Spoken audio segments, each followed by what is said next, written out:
Hello. ആഹാ, ആര്? പോലീസോ? എവിടെ പോയിട്ട് വരുന്നു? നാട് വരെ ഒന്ന് പോയതാ. കുഞ്ഞൻ വൈദ്യരെ കണ്ടിച്ചിട്ട് എണ്ണ വാങ്ങാൻ. അന്നത്തൊരു ഇടിയേ നെഞ്ച് കലങ്ങിപ്പോയി. ആരുടെ? എന്റെ. അല്ല, എന്താ ദീപാരാധന കഴിയുന്നതിനും പറഞ്ഞത്? കണ്ണ് തെറ്റിയ കട്ടോണ്ട് പോണ കാലമല്ലേ, സന്ധ്യക്ക് മുമ്പ് വീട്ടിലെത്താന്ന് കരുതി. അങ്ങനെ ചുമ്മാ പേടിച്ചാലോ? ഞങ്ങളൊക്കെ ഇല്ലേ ഇവിടെ. അത് തന്നെ എന്റെ പ്രധാന പേടി. രാധമോള് പേടിക്കണ്ട കേട്ടോ. IPS 1ാം റാങ്ക്, പ്രശസ്ത സേവനത്തിന് ഒരു പ്രാവശ്യം പ്രസിഡന്റിന്റെ സ്വർണ്ണ മെഡൽ, ഇതൊക്കെ കിട്ടിയിട്ടുള്ള വളരെ സത്യസന്ധനായിട്ടുള്ള ഒരു പോലീസ് ഓഫീസറാണ് ഞാൻ. മനസ്സ് വിഷമിപ്പിക്കാതെ വണ്ടി കയറ്. വേണ്ട വേണ്ട, ഒന്നാമത് പോലീസുകാരുടെ കൂടെ സംസാരിച്ചുകൊണ്ട് നിൽക്കുന്ന കണ്ടാൽ തന്നെ വല്ല ക്രിമിനലും ആണെന്ന് വിചാരിക്കും. കൂടെ വരുന്നില്ലേ വേണ്ട, അത് പോട്ടെ. കുടുംബത്തിൽ പറഞ്ഞ ആമ്പിള്ളേരുടെ മുഖത്ത് നോക്കി ഇങ്ങനെ ചങ്കി കുത്തണ വർത്താനം പറഞ്ഞോണ്ടല്ലോ. ഞാൻ പറഞ്ഞേക്കാം. ഒന്ന് നിന്നേ. ആരൊക്കെയുണ്ട് സാറിന്റെ കുടുംബത്തില്? ആരൊക്കെ വേണം? കല്യാണം ഒന്നും കഴിച്ചില്ലേ?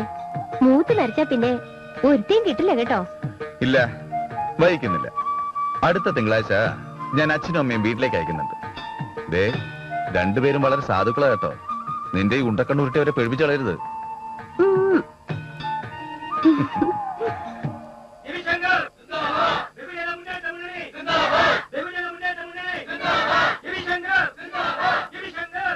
ഈ നഗരത്തിന്റെ ചൂടും ചൂരും പെട്ടെന്നൊരു ദിവസം ഉപേക്ഷിക്കുവാൻ ഈ തെരുവിന്റെ ഭാഗമായി തീർന്ന നിങ്ങൾക്ക് ബുദ്ധിമുട്ടാണെന്ന് എനിക്കറിയാം.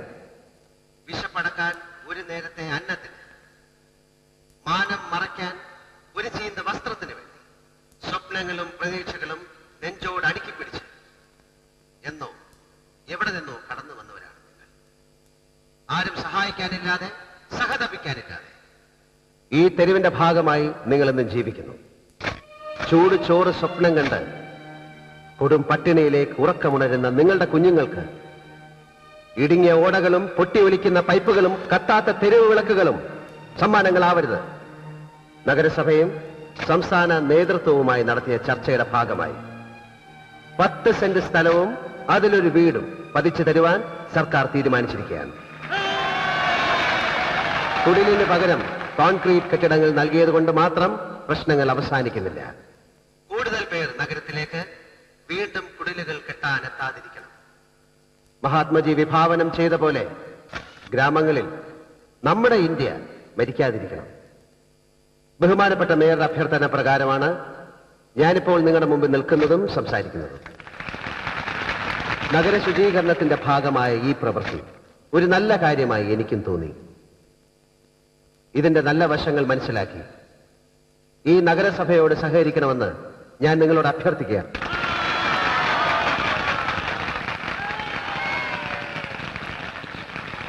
രവിയേട്ടനല്ലാതെ ദേവേന്ദ്രനൊപ്പം മുത്തുപെട്ട് വന്ന് പറഞ്ഞാലും അവന്മാർ സമ്മതിക്കും. കാര്യങ്ങൾ പറഞ്ഞു കൊടുക്കണം, അവർക്ക് മനസ്സിലാവും. രവിയേട്ടാ, അമ്മയ്ക്ക് നല്ല സുഖമില്ലെന്ന് ഒരാളൊന്ന് പറഞ്ഞു.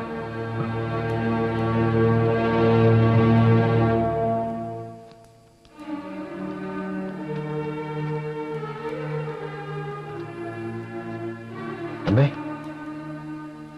എന്ത് പറ്റി? സുഖമില്ലേ? ചെറിയൊരു തലകറക്കം. ആരാ ഇത്ര വലിയ കാര്യമാക്കിയത്? ഞാൻ തന്നെയാ. ബഹുജന മുന്നണിയുടെ മുന്നേറ്റത്തിന്റെ ഇടയിൽ നിന്ന് ഇവനെ ഒന്ന് തനിച്ച് കിട്ടുമെന്ന് അറിയണമല്ലോ.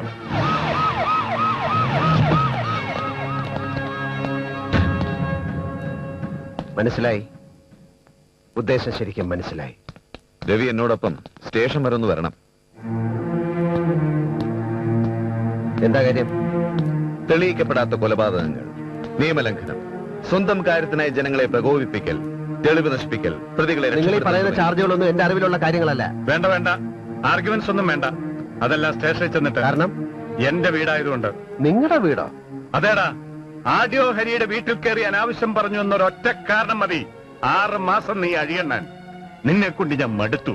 മിസ്റ്റർ വിഷ്ണു, അറസ്റ്റ് ചെയ്യണം. ക്രിമിനൽ മൈൻഡുള്ള ഒരു പ്രതി ഏത് നിമിഷവും എന്ത് അവിവേകം വേണമെങ്കിലും കാണിക്കാം. ഹരി, നീ എന്തൊക്കെയായി പറയണത്? നിന്നെ ഞങ്ങൾക്ക് മനസ്സിലാവുന്നില്ല. അച്ഛനും അമ്മയ്ക്കും ഇത് കാര്യമില്ല. ഇത് ലോ ആൻഡ് ഓർഡർ പ്രശ്നമാണ്. ആഡിയോയും ബന്ധപ്പെട്ട പോലീസ് ഓഫീസറും തമ്മിലുള്ള ചർച്ചയാണ്.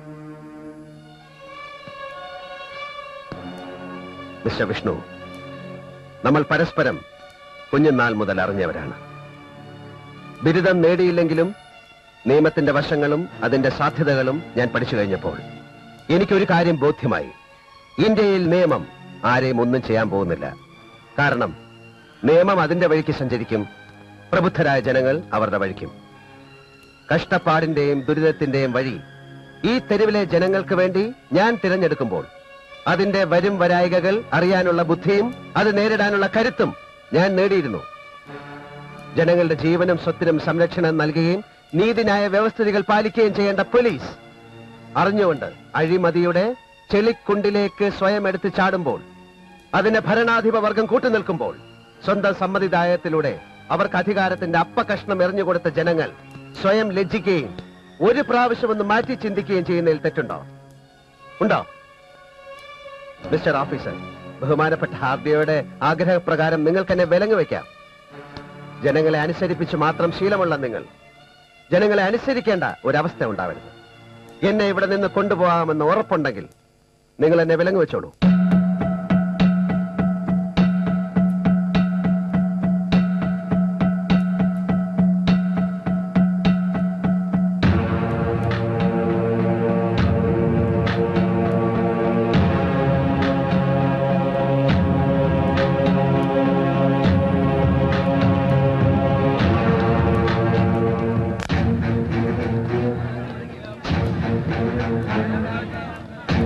പോലീസല്ല പട്ടാളം വന്നാലും ഞങ്ങളുടെ രമേശിനെ ഇവിടുന്ന് കൊണ്ടുപോകാൻ സമ്മതിക്കില്ല.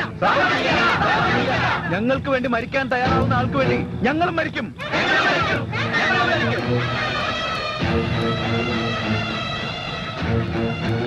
ഞങ്ങളുടെ നേതാവിനെ തൊട്ടി കളിച്ചാലേ കൊത്തി എഴിഞ്ഞ് കൊച്ചി കായലിൽ കളയും പോലീസേ. നേതാവിന്റെ വീട്ടിൽ വന്ന് ഷോ കാണിച്ചാലേ തോളത്ത് മാത്രമല്ല കണ്ണില് നക്ഷത്രം കയറും.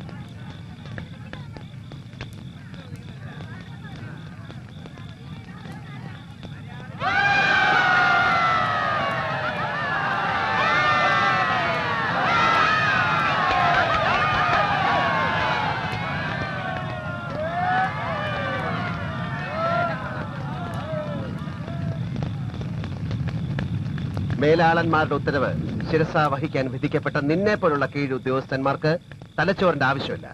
Obey the order. ഒബേ.